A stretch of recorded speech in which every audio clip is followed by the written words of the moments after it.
Shalom, shalom, peuple de Dieu, les élus de Dieu, les bien-aimés, les chouchous de l'Éternel, soyez pleinement bénis. Vous qui aimez la parole de Dieu, vous êtes pleinement bénis. Parce que la parole de Dieu, c'est notre boussole, c'est notre premier repère. C'est elle qui nous aide réellement à connaître Dieu et à connaître le plan parfait de Dieu. Oui, la parole de Dieu. Et ce soir, je voudrais partager encore la parole de Dieu avec vous. Ce thème, vraiment, c'est un thème qui est vraiment très, très puissant, que je voudrais réellement, bien aimé, que tu écoutes attentivement et que tu puisses aussi t'abonner, toi tu n'es pas encore abonné, et que tu puisses aussi partager massivement en le faisant. Je crois bien que la grâce du Seigneur sera ton partage. Au nom du Seigneur Jésus. Nous prenons le livre de 1 Jean chapitre 2, 1 Jean chapitre 2, versets 15 à 17. N'aimez point le monde, ni les choses qui sont dans le monde. Si quelqu'un aime le monde, l'amour du Père n'est point en lui. Car tout ce qui est dans le monde, la convoitise de la chair, la convoitise des yeux et l'orgueil de la vie ne vient point du Père, mais vient du monde. Et le monde passe, et sa convoitise aussi. Mais celui qui fait la volonté de Dieu demeure éternellement. Voici ce que 1 Jean nous dit. Ici, le Seigneur nous interdit. N'aimez point le monde. Pourquoi Dieu dit cela? Le Seigneur lui-même a créé le monde entier. Ce que nous voyons, l'univers, a été créé par Dieu lui-même. Et quand Dieu a travaillé pendant 6 jours, le 7e jour, il s'est reposé. Mais la Bible dit, Dieu va créer l'homme à son image. Faisons l'homme à son image, à notre image, à notre ressemblance. C'est ce que Dieu a fait. Il a mis des bonnes choses dans l'homme. Et Dieu va créer un jardin. Et il va déposer l'homme dans le jardin. Et voici ce que Dieu dit à l'homme. C'est de cultiver le jardin. Tu peux manger tous les fruits des arbres, mais sauf l'arbre de la connaissance du bien et du mal. L'arbre de la vie était au milieu du jardin. L'arbre de la connaissance du bien et du mal était aussi au milieu du jardin. Donc nous lisons bien Genèse chapitre 1, Genèse chapitre 2. Mais la Bible dit, Dieu va dire à l'homme que le jour que tu en mangeras, tu mourras. Voilà tout ce que Dieu a dit à l'homme. Le jour que tu en mangeras, tu mourras. Donc l'objectif de Dieu, Dieu ne voulait pas que l'homme meure. L'homme n'a qu'à rester tout le temps en vie.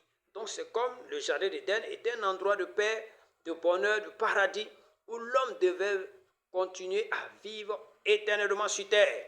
Mais l'homme va perdre cette position parce que l'homme va désobéir à ce principe-là. À ce principe-là, ce que Dieu a dit, l'homme ne va pas mettre cela en considération, ne va pas tout le temps garder cela, il va se laisser séduire par le serpent. C'est-à-dire, l'homme va écouter la voix du diable. Et c'est par là que le diable est rentré en possession de pouvoir, de l'autorité que Dieu avait donnée à l'homme. Le diable va posséder maintenant la terre parce que l'homme a eu la connaissance du bien et du mal. Dieu sachant que si l'homme mangeait ce fruit-là, il va réellement connaître le bien et le mal et l'homme va réellement se focaliser sur le mal. L'homme va se tourner vers le mal, raison pour laquelle il a dit, il les a interdit de manger. Vous voyez? Et voici que l'homme réellement va commencer à faire le mal. Le mal va se multiplier. Le mal va réellement prendre la terre. C'est pourquoi au temps de Noé, Dieu a détruit la terre. Mais aujourd'hui, ça continue. Donc, la révélation de 1 Jean nous dit ici, n'aimez point le monde, ni les choses qui sont dans le monde. Donc, ça veut dire qu'il y a les choses qui sont dans le monde. Il y a les choses qui sont dans le monde qu'on ne doit pas aimer. Si quelqu'un aime le monde, l'amour du Père n'est point en lui. Si quelqu'un aime le monde, Dieu ne sera pas content de lui. Cette personne-là ne peut pas aimer Dieu. Donc quand tu commences à aimer le monde, c'est que l'amour du Père n'est plus en toi. C'est pourquoi tu commences à aimer le monde. Tu commences à mettre en pratique les principes de ce monde, les gens de ce monde, les convoitises. Quand nous continuons, il dit quoi? Car tout ce qui est dans le monde, la convoitise de la chair, la convoitise des yeux et l'orgueil de la vie. C'est ce qui se trouve dans le monde. Et c'est ce que le diable s'appuie, sur ça que le diable s'est appuyé pour gagner Ève et Adam dans le jardin d'Éden.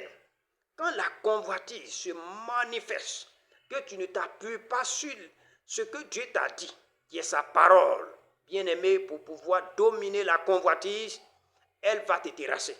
Elle aura l'autorité sur toi. Elle va t'emmener à pécher. Elle va t'emmener à faire ce que Dieu n'aime pas. Tu vas transgresser les commandements de Dieu. Aujourd'hui, la convoitise est dans le cœur de l'être humain.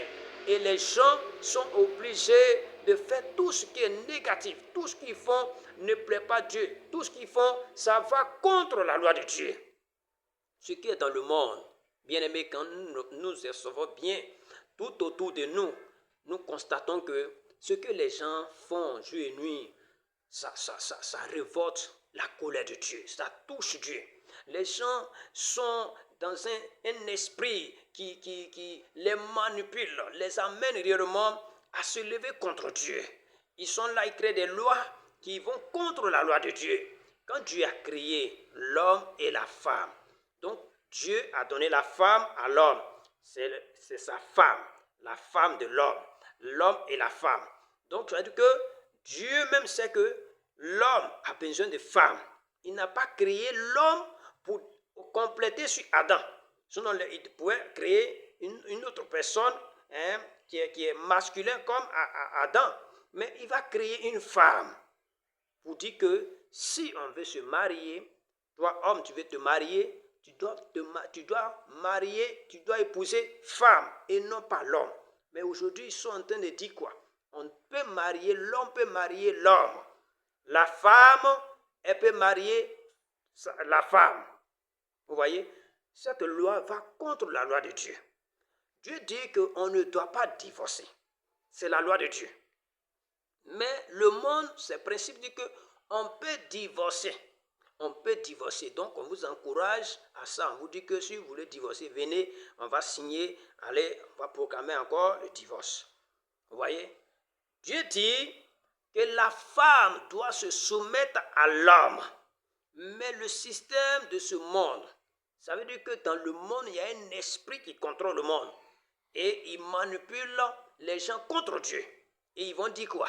Que l'égalité des sexes, c'est-à-dire que la femme et puis l'homme là, il n'y a pas un qui est au-dessus de son ami. Donc la femme n'est pas comment on appelle, elle ne doit pas prendre position inférieure, que c'est l'homme qui est au-dessus puis la femme inférieure. Non, égalité des sexes. Donc cela veut dire quoi? La femme n'est pas obligée de se soumettre. Ça va contre la loi de Dieu. Voilà les choses qui sont dans ce monde. Dieu ne nous a pas appelés à faire l'avortement parce que si tu avais à voter, toi-même tu n'en es pas venu en vie pour pouvoir gouverner, pour pouvoir dominer, avoir de l'argent, ceci, cela. Mais si ta mère t'a bien porté pendant 9 mois et à ton tour tu fais avortement, on crée ces médicaments, on crée des choses pour vous donner et les gens prêchent ça. Il y a d'autres églises même qui prêchent ça, qui encouragent les femmes à mettre ces produits-là dans leur corps pour ne pas porter grossesse. Ou bien si tu as fait 2 enfants, tu peux arrêter. Bien aimé, c'est le système du monde. Et c'est démoniaque. On ne doit pas aimer le monde. La convoitise, au verset 17, il dit, et le monde passe, et sa convoitise aussi. Mais celui qui fait la volonté de Dieu demeure éternellement. Si tu fais la volonté de Dieu, bien aimé, tu vas demeurer éternellement. Parce que l'objectif de Dieu, c'est que l'homme doit vivre éternellement. Donc si tu fais sa volonté, c'est sa volonté qui doit nous préoccuper. Tu dois réellement te consacrer.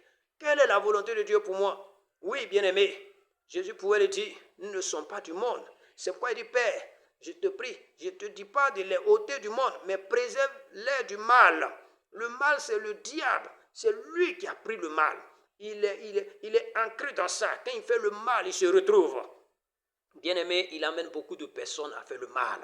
Donc, Jésus dit, nous ne sommes pas de ce monde, ni lui, le Seigneur Jésus, lui aussi, Jésus, il ne fait pas partie du monde. Et Jean 17, verset 15 à 16. Bien-aimé, le Seigneur lui-même, quand il est venu sur la terre, c'est la mission de Dieu, la mission pour laquelle il est venu sur la terre, qui le préoccupait. C'est ce que je voulais attirer ton attention. À savoir que, bien-aimé, si tu es serviteur de Dieu, si tu es chrétien, il faut réellement chercher à accomplir la volonté de Dieu pour pouvoir vivre éternellement. C'est-à-dire, après avoir quitté la terre, rentrer dans le royaume de Dieu. Oui, le monde va passer et ça convoitise. Tous ces conneries que vous voyez tout autour de vous, bien-aimés, ça passera. Faisons notre effort pour ne pas se laisser quitter par le train de ce monde, les puissants de ce monde des ténèbres, oui, puissants de l'air. La Bible dit, autrefois on était dans ce train-là. Mais nous, Christ nous a fait grâce, il nous a rachetés, il nous a fait sortir de ce train. Le train qui est guidé par le diable. Bien-aimé, c'est pourquoi il dit, n'aimez point le monde. C'est lui qui est en train de conduire les gens. Ce train-là, les gens sont dedans. Et ceux qui décident, ils sont obligés d'appliquer cela. Beaucoup sont en train de fléchir genoux devant la bête.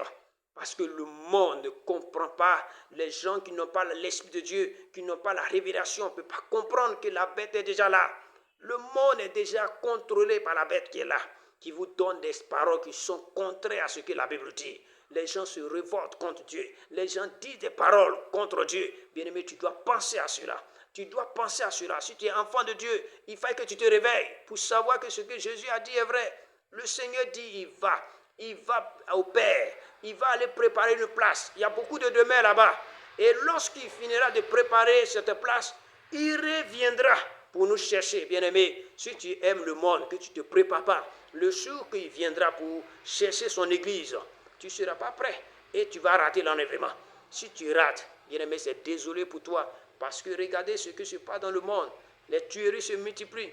Mais après l'enlèvement, ce qui va se passer sera encore plus terrible.